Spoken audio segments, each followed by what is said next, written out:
You either have someone that's quite small that isn't professional enough to deliver the service, because this is a highly professional industry here, or you've got some of the big boys dipping down and they're not servicing it properly.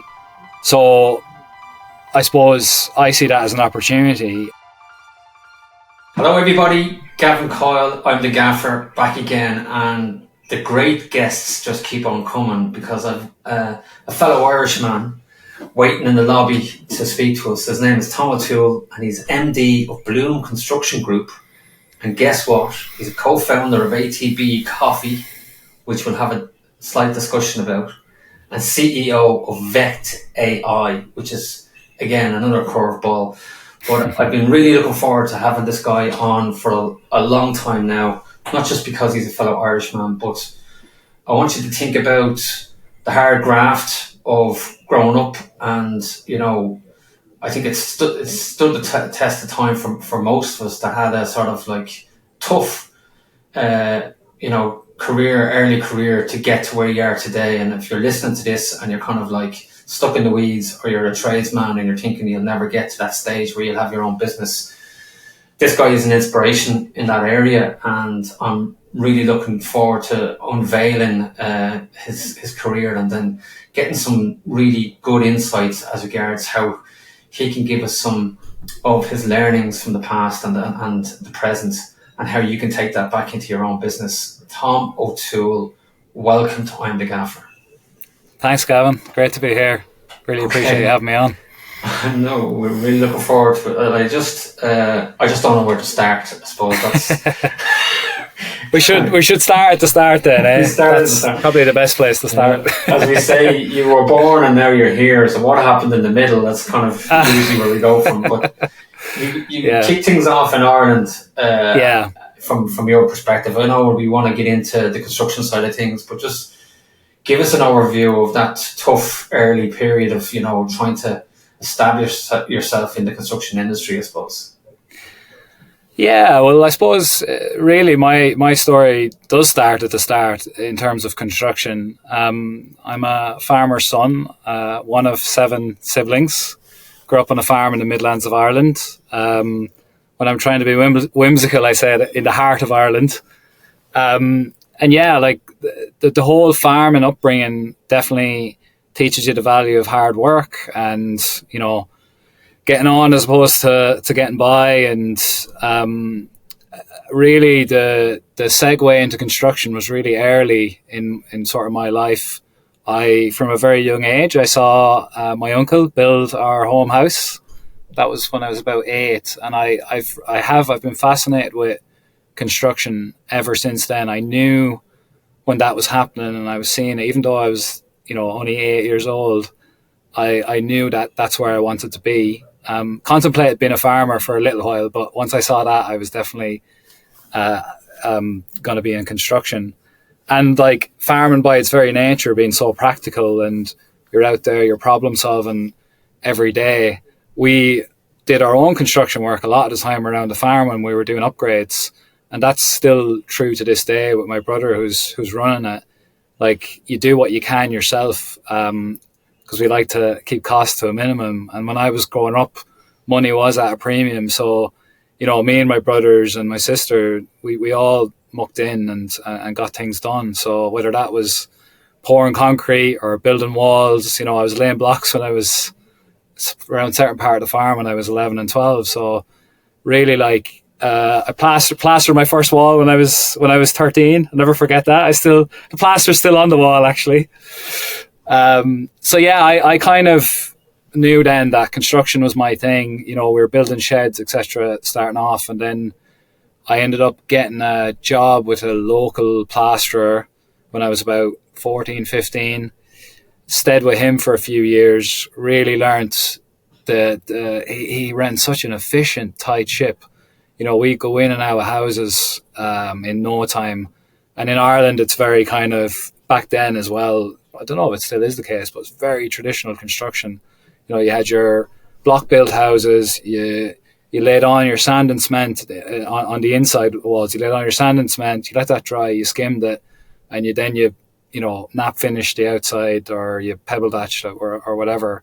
and we were rinsing houses, over those summers that I worked with him, and kind of worked with him then every moment I could, needed the money, and then eventually ended up plastering. So he taught me how to plaster, even though he knew I was always destined to leave and go to university. And that was always my plan, to get into construction management that way, and kind of eventually put the tools down. And that was during the boom in Ireland as well. So when I got good at plastering, I was lucky that there was some money around that I could put into my education. So yeah, that's kind of the early part of it, and how I got into the world. And then I studied construction management in Cork for 4 years and kind of worked part-time as a plasterer. I tried to move the operation. So I'm from Offaly in the Midlands. And there was a period where one of the boys said to me, "Oh, you should just stay down in Cork at the weekends and work and become a plasterer down there instead." So I brought my tools down, and I put an ad in the paper that said, "Plasterer available for small private jobs." And my phone just rang off the hook. Like, there was people offering me all sorts of work because it was the boom. There was work, and a small job to some people was like a huge job to me. But anyway, I ended up taking one of them. I think it was plastering the chimney for a fella. And I rocked up on my bike, and I remember ringing him when I was in the estate. And he says, "Where are you?" I said, "I'm outside. I'm on my bike." He couldn't believe it. But anyway, I went in and done the job, and I didn't have a car. So that kind of was the end of my plastering career in Cork. But, Paddy on the bike. Paddy on the bike, yeah. I'll never forget the laughs of him. But any waking moment I have had kind of outside of university, I was plastering, and to be honest, in some of the earlier years, I maybe didn't go to university as much as I probably should have, especially that first year I was working. But yeah, that kind of, and once I finished and got degree qualified, I had actually come here for a summer in 2005 and worked as a labourer in that period. And I swore I'd never come back, actually. At the end of that summer, it was so hard, the whole thing, being away from home and this, that and the other. I work. I wasn't working on the friendliest of sites. But then when I got qualified, I kind of, Ireland was entering the recession, and the UK industry at the time, and I think still is, the most professional industry in the world, and London's at the centre of that. So that was one of the reasons why I ended up moving here, and that's like 17, 18 years ago. So wow. and that's where I've been since. Fair play to you. My stripes. You couldn't have picked a tougher job or trade to get involved with in terms of plastering, and I resonate with that, because when I was 16, when I went into construction, I was thrown in as a labourer for 2 plasterers who were on price. It was hell. Yeah. It was absolute hell. Yeah. I'll never forget, one of the guys, when he was on the stilts, looked at me as I poured out the bucket on the board, and he just looked at me with a sort of like, "I could kill you right now," and just swept all the plaster back at me. I said, "Go back and put it together properly." Yeah, I was like, it's like it's definitely, I'd seen lads not making the breakfast. They'd be gone by 10 o'clock. Just it's a very tough game. You're into your square meters, and you got to get your coverage on. And to be fair, the crew I was in, the boys were paid the same rate no matter what we got through, really. But it was such a fast-paced crew. You did have to get things right, and nearly one of the harder parts of it is actually getting the mix right, because all you're doing is slowing down. A big team if it's not on point. It's horrible. I definitely I earned me stripes from doing that. Like, I got the kudos for being able to stick at it, but I do remember saying to myself, there was a breaking point where you're going to go, do I really need this? Like, it's like, but you didn't know any better, I suppose, when you're that age. When you know yourself, you just put the head Yeah, down. You're grateful that you have a job. that's it. And I went through that side of it when I was labouring, exactly what you described. And then I went through it when I was plastering, where like you feel like your arm is actually going to fall off, but you kind of break through that, and you kind of, your body gets used to it. But in terms of that being kind of a long career, I can see, and I know a few plasterers, if you're at it like 30, 40 years, well, 20, 30 years, you do need to find ways of looking after yourself, because It is ridiculously physical. There was a bit of a stigma in the construction industry. I don't know if it's still there today, but with alcoholism and plastering going hand in hand. Yeah. I might have learned a bit about drink when I was.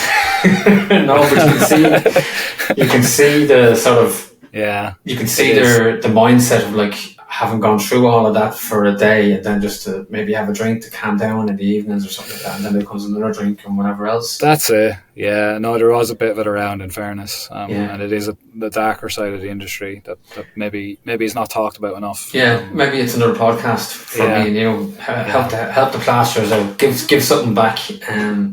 But like the other thing about yourself, like, and I think you're very humble, if you don't mind me saying so, but like you were working in an enterprise environment in agriculture, and it was also an entrepreneurial sort of background as well. And I think I don't know if you tell me, but you've definitely picked up the business acumen, I think, from your own internal environment. Yeah, I was only talking to my sister about this the other day, actually. Like, when we were growing up, it's all around you, whether it's the old man doing a deal for, like, we were dairy farmers and we'd have calves. So, he'd always be doing a deal, be selling one of them, or we'd be buying something, or we'd buying a bit of machinery, and all the farmers around own their own businesses. And then in that community, it's full of people that have like trades and their own companies. So when we were young, you're just in it, and it's not something I fully kind of thought about until recently. It was just how normal that was for me, and for some of my siblings have their own businesses as well. Like, and a lot of their friends would, even now, and like hopefully that continues to be the case with their kids, because it's not something that you just pick up off the ground. I think you do when you're around it and in it, and it's hard to explain, but you do pick it up, I suppose, and it becomes a bit more natural and less scary. It never ever entered my mind that I was always going to have my own business in my head, and even plastering and stuff. In the end, I get outpricing my own work, and I ended up working for a developer, but a local developer. But I was also every now and again pricing my own jobs and falling on that sword and learning that way, which brings its own challenges. But yeah, that whole farming side of it in particular, because farming's an interesting one, because you hear very, very young, if you're in a farming family, you understand, like, almost intuitively, because ours was the price of milk. So the price of milk goes up, happy days. If it's down, it's really tough. But that's a market condition that you don't have that much control over. Or the weather. The weather is the other one. You're cutting the silage. So yeah, like it's you're always talking about how that affects the bottom line. And that's it's definitely something that I've brought with me for sure. You definitely have the entrepreneurial sort of characteristics there, and we'll get into that later on, I suppose. But definitely, from a farming point of view, you're out repairing walls, you're putting up gates. Like, there's loads of construction. And me and you had this discussion earlier, on another occasion, about the cross-transferable skills within agriculture, and how they can seamlessly move across to construction in a very positive way, and especially with the lack of labour to meet the productivity levels in globally in the world. Because we speak to everybody on this podcast, everybody's saying the same thing. We need to attract people into the construction industry in order to build. Yeah, maybe there is. I mean, farming's not exactly. There's not exactly loads of people run into that either. But farming is getting more and more sort of mechanized. And there's a big drive there. And there's lots of easy wins still, I think, to be had in farming as the technology emerges, because, whether it's doing fields or, the whole dairy farm thing is almost there in a lot of cases on the bigger farms. But yeah, there's, you'd hope that both industries can continue to try and attract and bring in people. And, there's shows on TV now that kind of bring people into the farming world, and it's an attractive place to be if you're willing to work, because it's a really good, honest day. You're out in the elements, which sometimes is tough, but there's just so many lessons in it, and you're constantly doing things, making decisions, and you're constantly seeing the effect of those decisions fairly quickly. Whether it's building something or moving cattle or doing whatever, you're always seeing whatever decision was made, what's going to happen fairly soon after. So it's good in that sense. A lot of cause and effect. That's it. Yeah. All you have to do is watch the Jeremy Clarkson Farm series and go, shit, it's not easy. I don't like him, but I love the show. I think it's absolutely brilliant, and he's doing a great job in flying the flag, I think.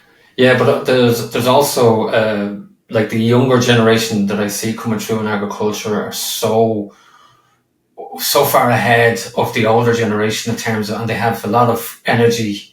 That they want the best equipment, they want the best innovation, and more power to them. But it's a tough industry. Now, we spoke to a teacher recently who transferred over from teaching into construction, and that was an interesting podcast, because the cross transferable skills of teaching into construction, because obviously learning, communicating, collaboration, there's a lot. Like, the construction company actually made a specific model that they were going to attract teachers into their business.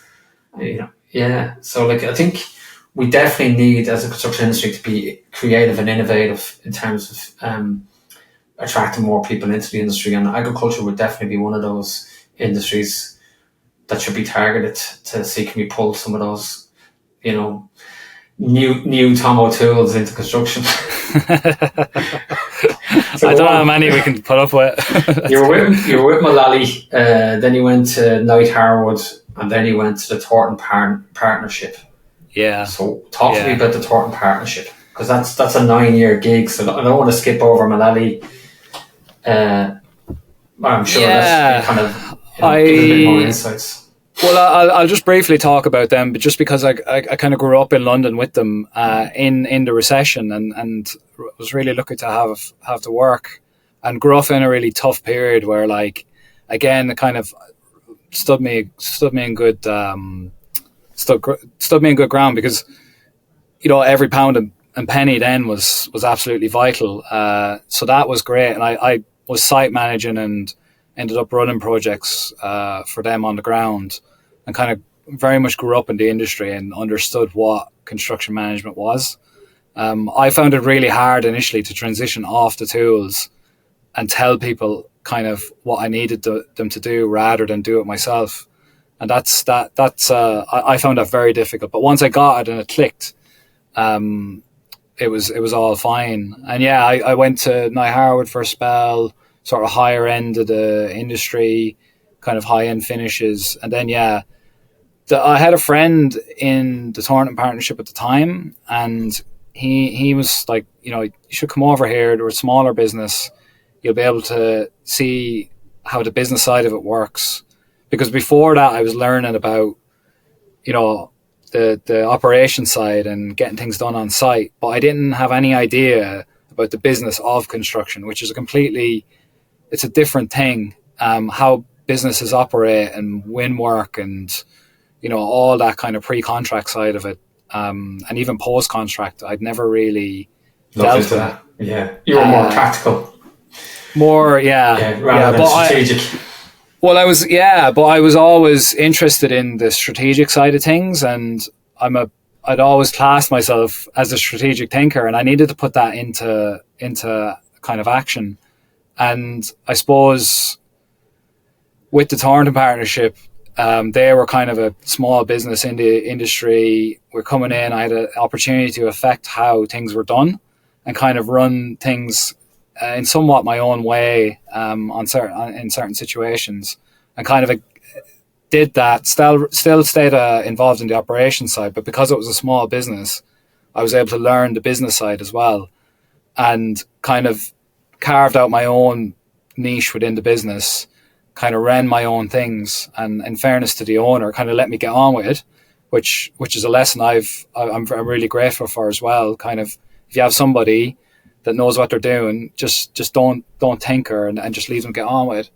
And then kind of as time went on, kind of ended up running that business. And for the last 2 years I was there, kind of ran that business, and they were and still are kind of refurbishment fit out business. And yeah, I learned some really great lessons there for lots of different reasons, and kind of came out of that experience with a clean idea as to what kind of business I wanted and how I wanted to move forward within the industry.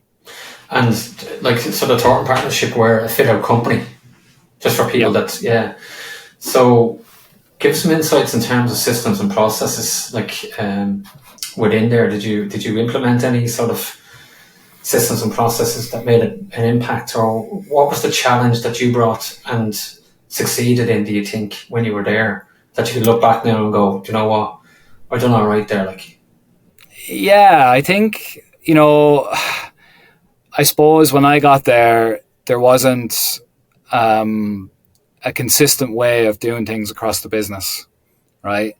And I had brought kind of in my experience from very good businesses that I'd worked with in the past, and I implemented that on the stuff that I was working on. And we had very good people within the business that were kind of doing their own things and doing it their own way, kind of running alongside what I was trying to do.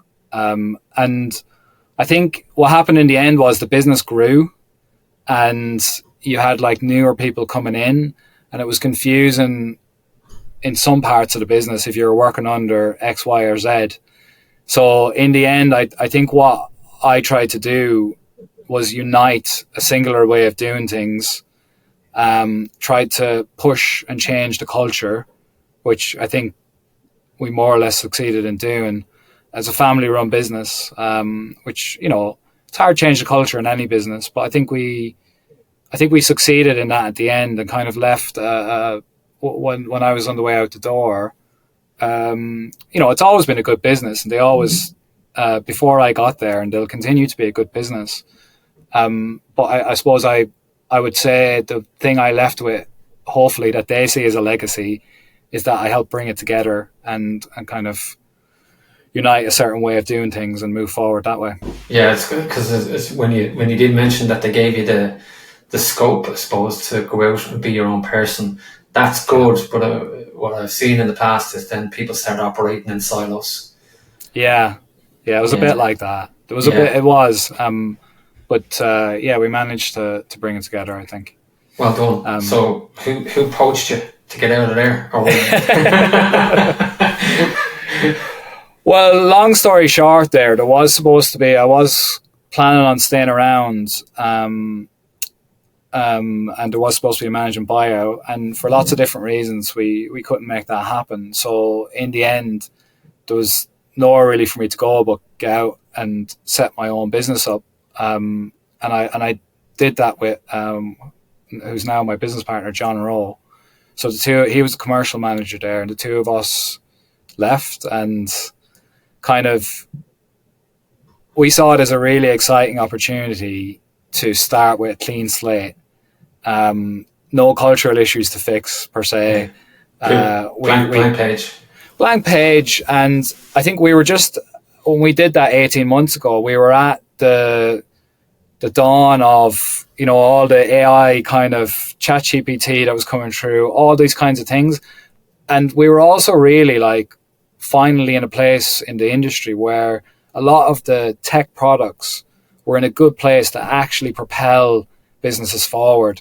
I think there was a lot of milling around for a long time, some good, some bad, this, that, and the other. But we saw that as an opportunity to infuse the good ones. We spent a lot of time assessing and picking the right tech partners. We figured out what we wanted. I mean, there's still things we want, but we figured out what we want, and we've got a few tech partners now that when people come into the business, it's just a norm that we're using them. We're not trying to change the culture, change anything and adapt the other way around. They're kind of central to how we're going to move forward and think it's part of the culture. So that was a really exciting opportunity. And then the other kind of thing that we honed in on and picked out was, well, right, what are we passionate about in the industry, and what part of the industry are we passionate about, and where's our skill set? And we identified refurb and retrofit sub 10 million quid projects, complex, the dirty and nastier the better. And that's kind of what we're going after. It's what we're passionate about. It's, if you're doing, I suppose, vertical construction, as they say, as opposed to horizontal, it's probably the hardest part of the industry. And what we're trying to do is drive home certainty around cost and time within that, which is difficult, but we have the expertise to do it in the staff and in the supply chain. We're gonna go after that hard. And I know you said we might talk about the future at some stage, but we do want to be that go-to contractor in London for those kinds of jobs. Can I throw a curveball at you? Yeah, sure, I do. Love a curveball. Why the hell would you go into a sub 10 million model that has chaos and drama? It would be, someone listening to this was going to go, smart money, I don't think so. Yeah, well, if you take the kind of other areas that are in that bracket, like fit out, for example, or kind of general maintenance and kind of more light touch stuff, or even new build to a certain extent, they're easier and there's a lot more people doing them. There's a lot more businesses out there, and in theory there's a lot more competition. And what we kept hearing time and time again was from clients in that range, it's you either have someone that's quite small that isn't professional enough to deliver the service, because this is a highly professional industry here, or you've got some of the big boys dipping down and they're not servicing it properly. So I suppose I see that as an opportunity. And to be honest, it's kind of a lot of the stuff I did at Mullally's and Nye Harwood and to a certain extent, I wasn't there long, but and TTP or the Thornton Partnership was that kind of world.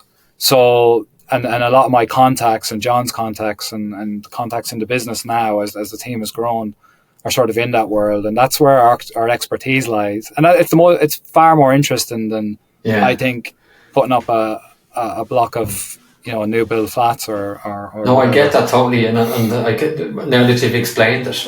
So it's really the turnaround that's the attraction, is it? That it's so fast that it's an in and out, and then move on to the next one. It's volume based. It can be fast. I think they can be very, very tricky projects. And there was one project sort of a few years ago that I ran, and we didn't run it very well, and it was just difficult all around. It was a proper melting pot of the client team, ourselves, everybody kind of missed the mark, and it was a properly difficult cut and carve refurbishment project where kind of everything that could have gone wrong in terms of the building revealing itself did. But we ended up with a claim at the end of it, and we pursued it from our side. It didn't end up in court or anything, but what happened was I ended up having to go in and assess it from our side with a delay expert. And I saw every single mistake that I made and the business and the client, and kind of sat there for in and out of it for went on for a year to 18 months. We eventually got, a good chunk of the money back, and it was worthwhile, but it kind of reframed the opportunity in my mind as to how you can protect time, value, etc. in those very difficult situations. And a lot of it... Love the way you said opportunity. as opposed to no. It's a great way of looking, and I always look at things like that. I'm always like, absolutely, just because it's a problem, it's an opportunity, and if it happens a second time, well, then it's your fault. Yeah, exactly. It's yeah, there is opportunity in people, things that people don't want to Yeah. do and don't come easy. No, Absolutely. I I firmly believe that. I remember speaking to a fit out CEO, and one of his main core businesses was Oxford Street. So Yeah. anything that moved in Oxford Street, his name was the first. So it didn't matter whether it was, Nike or anyone that wanted to move into Oxford Street, his number was passed across the counter to say it's that company that actually delivers on time. And Yeah. something that stuck with me that he said, as soon as that sign and hoarding goes up, everybody on the street is talking about when's it going to open. And he said, if I miss that deadline, then that's my business gone overnight. They'll move on to the next person. Like Yeah. And that's, you're only as good as your last job, and it's a big thing in the industry, amongst others, that can affect your business very quickly. So let's talk about the future then. Like, where does Bloom Construction be? Where are they going to be in 10 years' time? Like, what's your big, audacious goal? So we want to be the go-to, just like you said for your fit out guy there. We want to be the go-to, the contractor that's on everybody's lips for that kind of sub 10 million complex cut and carve work in London. We want to go out there and challenge, and we will over the next few years challenge the people that have that work, and really go after and disrupt the market and become the leader in that space. That's what we want to do, and it will, big increase in turnover, etc. in that period. We're ambitious. I'm ambitious. The business is ambitious. People in it come in because they're ambitious, but not. I think the slight difference that we're trying to do, and you're seeing this, a lot of companies gone bust, and I'm not going to say here my high horse and say that's impossible, because it isn't. There's lots of things that can conspire against the construction business, but a lot of companies have gone bust this year. And I suppose my controversial opinion is, yes, you can be unlucky, and I might have clients that all come together and don't pay at the same time, and that can kill you. They can be run badly. That's the other side of it. But I think the old model is, there's quite a lot of money being sucked out of the top of these businesses, and they end up being a bit of a rat race within the business. And there tends then to be a lot of churn in staff, etc., as people come and go. Whereas I think what I've realised, and John, my business partner, is, if you are in it for the money and that's all you want to do is extract it back out, that's a real problem, and you're not likely to attract the right people to sort of get around and grow the business. Whereas we're looking to actually link it back to community and see what we can do in the communities we're working in. And even in the first 18 months, we've already done a lot of work in that space, whereby it's more of a link.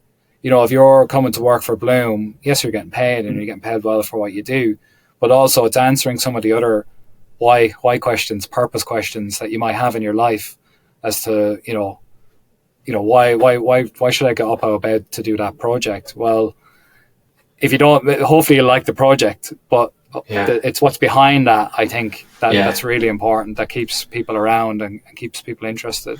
Well, that kind of begs the question to me, are you going to use an agency model to supply the workforce? Are you going to bring mostly contractors, or are you going to inherit and bring guys on and become the new Bloom leaders for the future?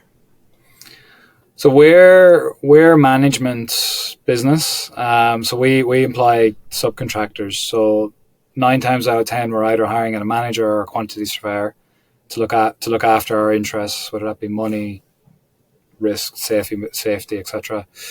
And I think recruitment is a really key part of it. and how you go about recruiting. And I won't pretend that I've got all the answers to that either, because I've tried lots of different ways with that, and sometimes you end up getting lucky and getting somebody great.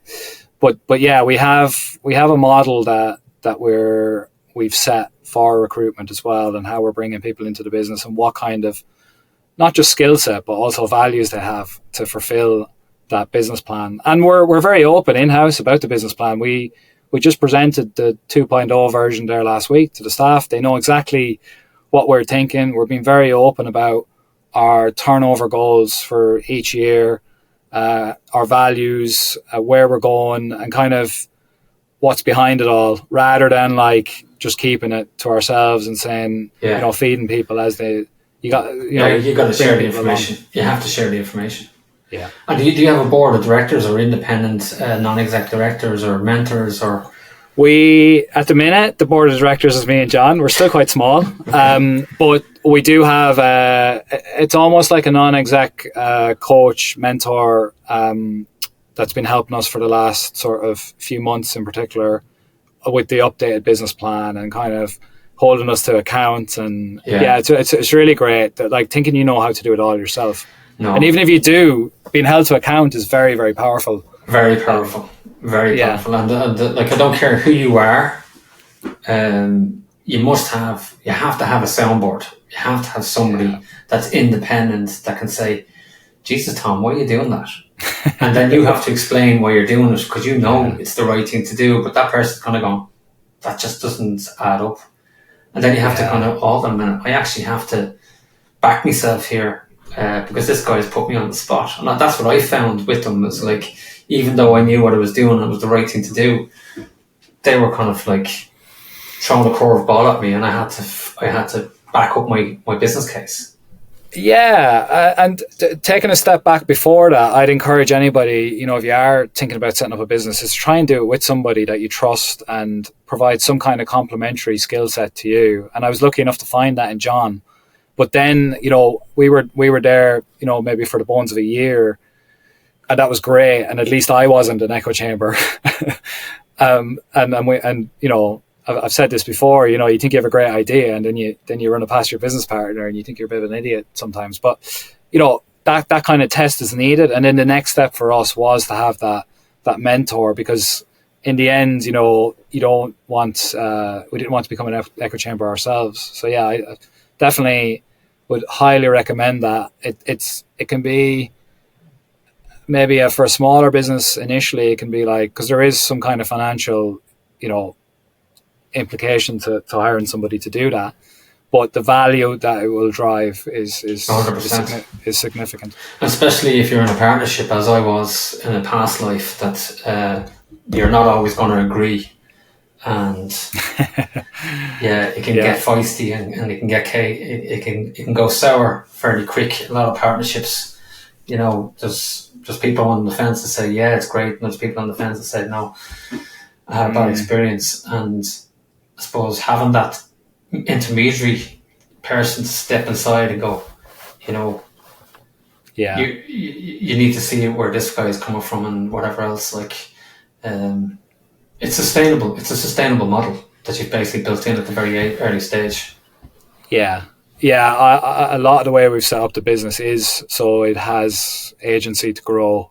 The way we're thinking about the tech, we're probably pound for pound spending more than anybody in London on tech versus our turnover, but it's set there to grow and to support in the right way.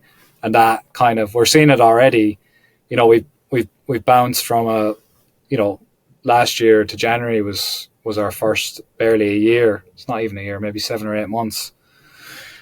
We turned over about 1.3 million, and this year we're on to this January 5, and you're seeing that spend on tech come back in and provide like real value, and it'll only increase as we move along to the next sort of.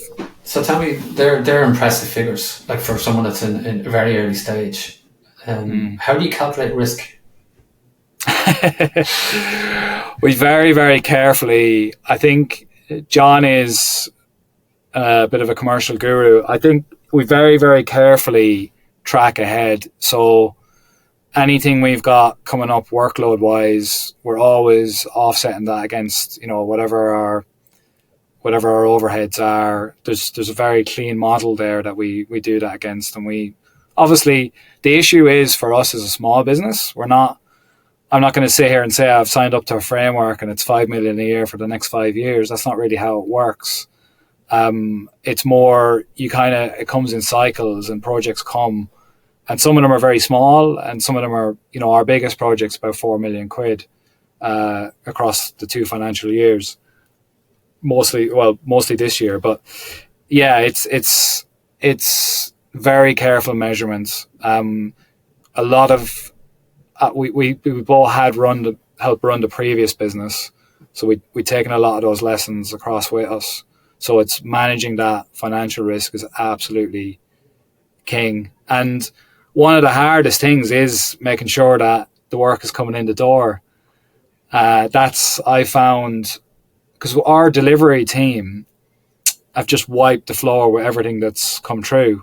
It's not been a problem. And to be honest, our team is better equipped to serve maybe more of a 10 million quid turnover. 5 million's probably a bit light for us. So anything that comes in the door, they're absolutely smashing out of the park.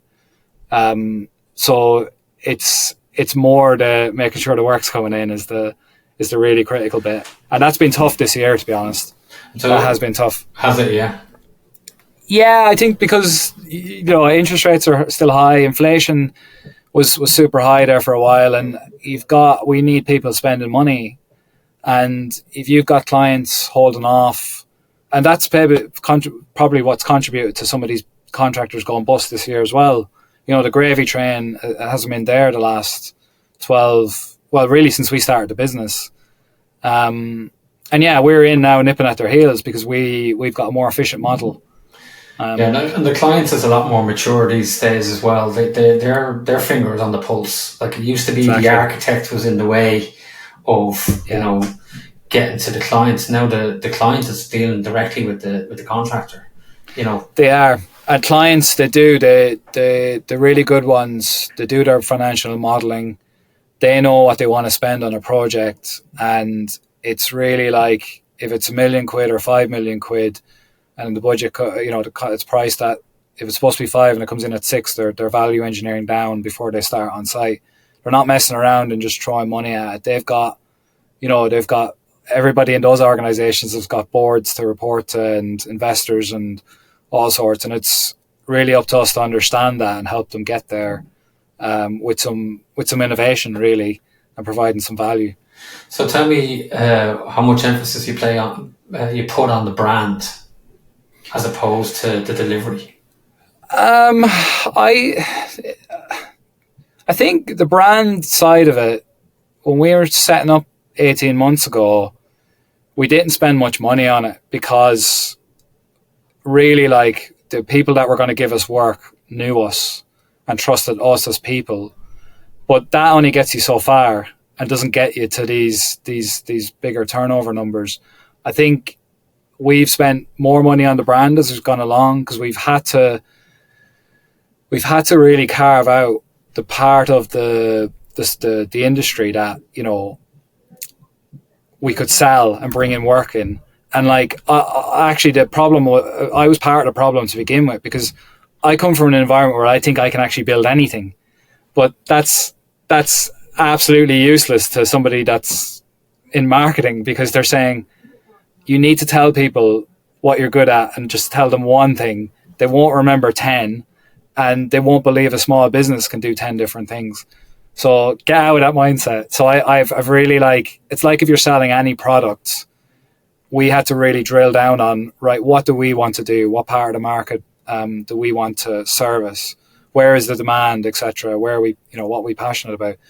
So yeah, the marketing side of it and the storytelling coming along with it is important. And if you're going to be that contractor, that go-to contractor, you do need to have these days a bit of a recognizable brand.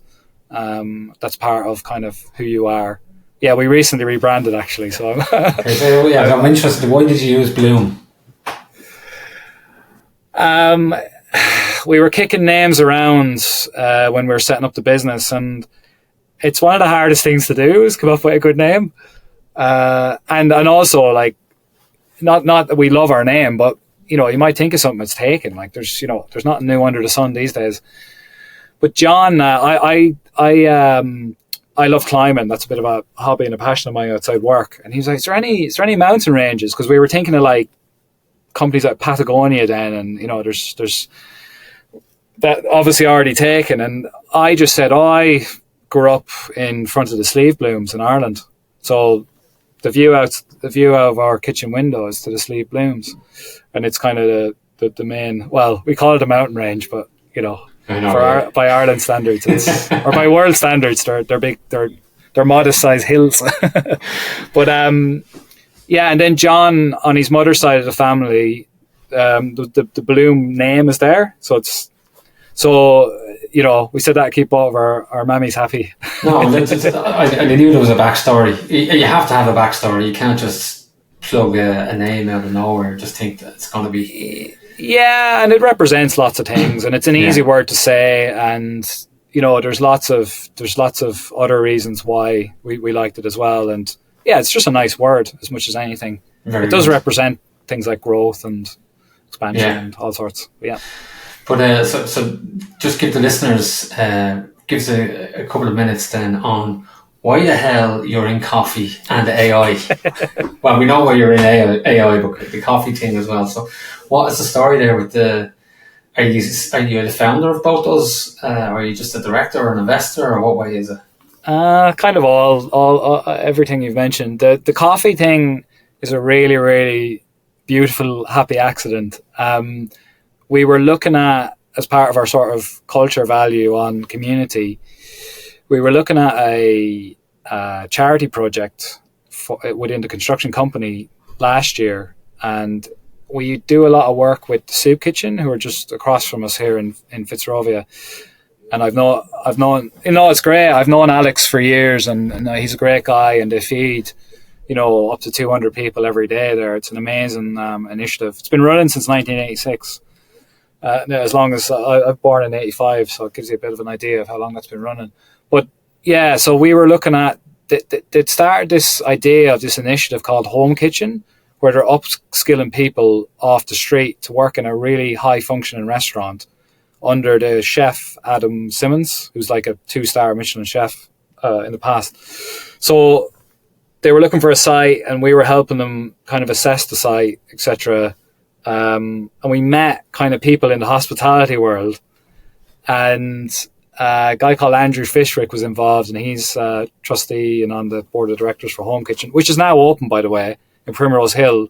So you can go and eat there, and all the staff are sort of trained up kind of to operate that restaurant. But anyway, yeah, we had this idea to open up our office on Good Street, but we needed to put a cafe in the front of it, and we wanted somebody to take it over. And Andrew's like, oh yeah. And we showed him the business plan for that.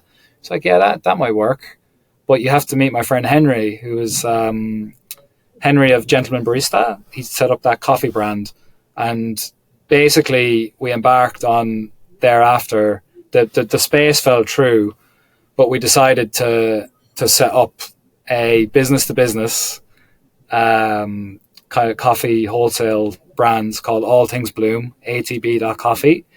We're given a portion of our earnings to Home Kitchen directly for every kilo sold. And it's very much about, our tagline is beautiful coffee, and it's very much about, farming background myself, fair deal for the coffee farmers around the world that we buy the green bean from. We're roasting it down in Battersea, and we're servicing, coffee shops, Michelin star restaurants, event spaces in London. So I spend, that's more of an investor role for me. And I've learned a lot about coffee. And to be honest, the businesses teach each other lessons as well. So yeah, it's been great. It's been a great learning curve. But I'm a construction guy, and we have very talented people in that business that that run the business day to day, and obviously we sit and make decisions. But we're currently looking for our first site, coffee studio site in London, and open it up to the public. Wow. Hopefully sometime next year. Yeah. Wow. I just reflect. And then AI. Then? Yeah, the AI one is very closely linked to Bloom Construction. So that was born out of me and John's original sort of research when we started the business of what was out there, what tech products, etc. And we went to an AI talk in Brunel University and ended up chatting to a guy called Mike Rustel afterwards, who's kind of a professor out there and specifically knows a lot about AI and construction. And he was like, "Oh, what's this new business here is going to do?" And I said, "Oh, we're going to be a main contractor, blah, blah, blah. Everything I've explained to you, cut and carve, sub 10 million. And then, okay. And what does that business do?" And I said, well, in the end, we got to a point where I said, well, actually, we just move information around and we manage financial safety risk, time risk, all within that. And he was like, "Oh, AI can help with that." And then we ended up identifying the tendering period as a really resource heavy, high risk part of the industry. And we actually went for a government grant last summer for that business. The grant was really oversubscribed and very little money was given. Well, very, very few people got money, but kind of then decided to push through, bootstrap it, and build something for Bloom Construction initially, and we would beta test it, which is happening now. So basically, it's a tool that you can dump the tender information into. It then splits it apart, asks it lots of different questions, and then it silos it into manageable, really easy to read pots. It'll tell you can ask it questions like you can with ChatGPT. Or you can, it'll help you spit out the risks. It'll tell you, if you want certain things summarized within it. It's very, it's a construction centered AI tool, specifically, obviously focused on tendering. And it's a big, I think a lot of companies here spend between 2 and 3% of their turnover on, and a lot of them are only making 4 and 5% without including that in the mix, especially the big ones. So there's a lot of resource and a lot of risk in that period of the process. And I think tools like this and tools like our one should help de-risk it, not just for contracts, but also on the client side. It could be used by the client before it goes out. But yeah, the next stage is we beta test it, but we'll need more investment to see it to bring it through. And I actually listened to the one you did with Lucy from Fixed Construction. So yeah, I've talked to quite a few other founders in the space, and yeah, it's something that I am quite passionate about, which is improving construction process. Yeah. So it's very exciting. Actually, it's very exciting space because the days of the shelves just bouncing with so many files, and the inefficiencies of having to do everything over and over again for the, and just, there's no sort of, it's just a grind, isn't it? Like, like if you embrace technology, and we're always a big advocate here of embracing technology, even if it's just your timesheets, like, to take that inefficiency out of it so that you're concentrating more on the client customer experience. 100%. Our managers, people on the ground, QSs, I want them focused on the bit that's the hardest about that, but also the bit that they're supposed to be doing, which is figuring out how to bloody build, not buried in paperwork, as you just mentioned. So like we've obviously got partners that have eradicated nearly all of the sort of mundane paperwork, setting up the business. So yeah, it's exactly that. And all that does is provide value then and a better service 100% to your client. Yeah. 100%. So a few curveball questions then, just because we're coming to the end of the show, Tom. So favorite book and why? Oh my God. Wow, that is a curveball. I'll tell you what I'm reading at the minute. And to shout out to an Irishman, it's Dave McWilliams's. I think it's the story of money or the history of money. Listen to that at the moment. It's very, very good. Actually, my answer has a bit of a curveball in it. Back to you. It's a book called Love's Executioner by Erwin D. Yalom, and it's about therapy, and it's about therapy sessions. And as you're reading it, obviously you're reflecting, and it's about real therapy sessions. He's changed names and kind of locations, etc., but they're real cases. And as you're reading it, there's a lot of learning. I think it's my favorite book ever. Yeah, a big interest in behaviors, obviously with my safety background, but yeah, definitely culture and behaviors is a massive topic. Tell us what favorite holiday destination? I'll tell you, I think my favorite holiday ever was, so I'm a climber, and my preference is to go on a climbing holiday, which is not exactly everybody's cup of tea, I realize. But my favorite climbing holiday ever was, we went to Alicante, and it was in the middle of it was at Christmas actually, and you're just climbing in the sun in the winter months, and there's a small crew of us, and yeah, that Very was cool. probably one of my favorite. Very You're cool. getting out, and Yeah. spectacular views, and It's healthy, obviously, yeah. Yeah. Knowing what you know now, what would you do different, Tom O'Toole?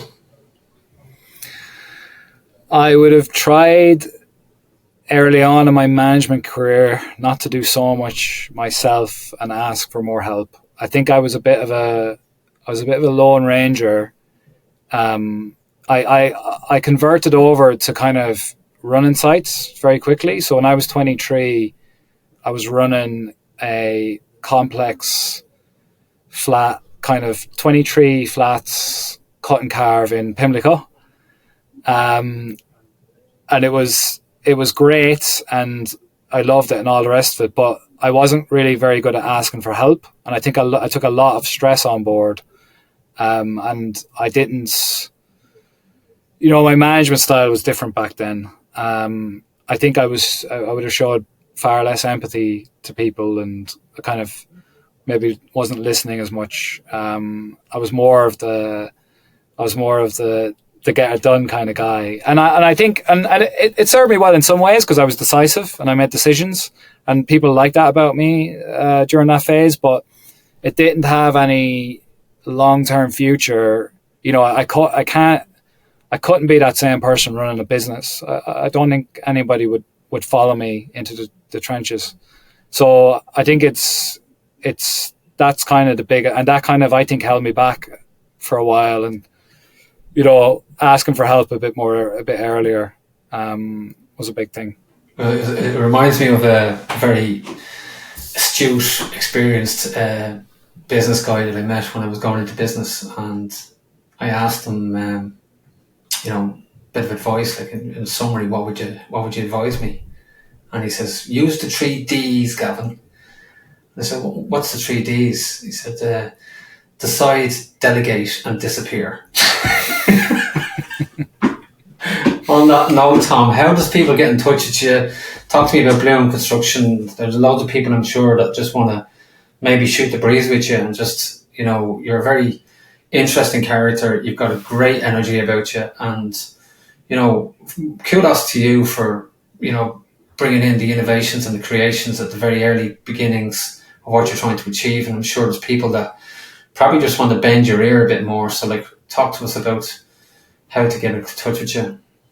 Well, our website is bloomcon.co.uk. You can reach me on LinkedIn, Tom O'Toole, or office at bloomcon.co.uk, just to reach out if you've got a general inquiry, or if you've got a project we want to look at. Yeah, anything in the sub 10 million space. We do fit out and all the sort of things you'd expect, but particularly if you have a a difficult cut and carve project in sort of a retrofit refurbishment. Brilliant. Well, we put that in the show notes, Tom. So listen, thanks very much. Really enjoyed the chat with you today. Yeah, likewise. I appreciate your time, and we'll see you again in the future, I'm sure. Thanks, Gav. Appreciate it. Thank you.